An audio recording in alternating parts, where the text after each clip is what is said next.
Students, UPSC civil service GS paper 1 and GS paper 2 complete हो चुके हैं। अब आइए पैटर्न को समझते हैं कि यूपीएससी आपसे क्या चाहता है और अगले अटेम्प्ट के लिए आपको किन बातों का ध्यान रखना चाहिए।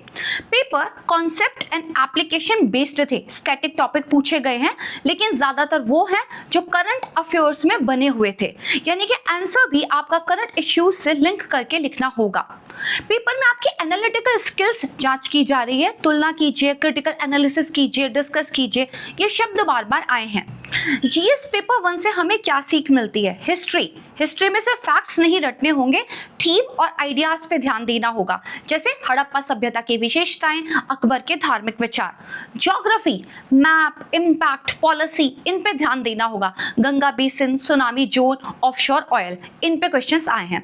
सोसाइटी में urban, health, equity, smart city बनाम गरीबी, ये टॉपिक्स देखने को मिले हैं। टेक्नोलॉजी भी पूछा गया है, जीआईएस, रिमोट सेंसिंग और आर्टिफिशियल इंटेलिजेंस का उपयोग, यानी कि इंटरलिंकिंग यूपीएससी काफी ज्यादा कर रहा है। जीएस पेपर 2 की बात करते हैं। रिप्रेजेंटेशन ऑफ पीपल एक्ट, माफी का अधिकार, कॉन्स्टिट्यूशनल मोरालिटी, जजेस के अपॉइंटमेंट, इंस्टीट्यूशंस, ट्रिब्यूनल्स, कॉलेजियम्स, इन सब पे क्वेश्चंस आए हैं। Centre state finance, tax grant, इसको लेकर भी क्वेश्चन आया है।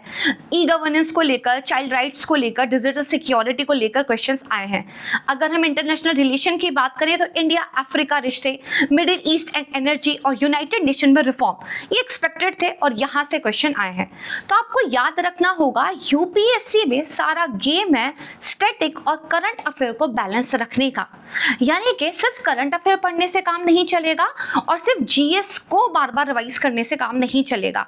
आपको करंट अफेयर को लेके वेल अवेयर रहना होगा, वहां से जो रिलेवेंट डाटा है, जो रिलेवेंट न्यूज है, जो रिलेवेंट आइडियाज है, उनको कलेक्ट करना होगा। उनको आपको अपने स्टैटिक के साथ मिक्स करके एक होलसम प्रिपरेशन करनी होगी। आपका आंसर भी तभी अच्छा बनेगा जब आप अपनी स्टैटिक की नॉलेज को करंट अफेयर के साथ मिलाएंगे। तो ध्यान रखिएगा, यूपीएससी एक बैलेंस्ड अप्रोच चाहता है। Thank you so much.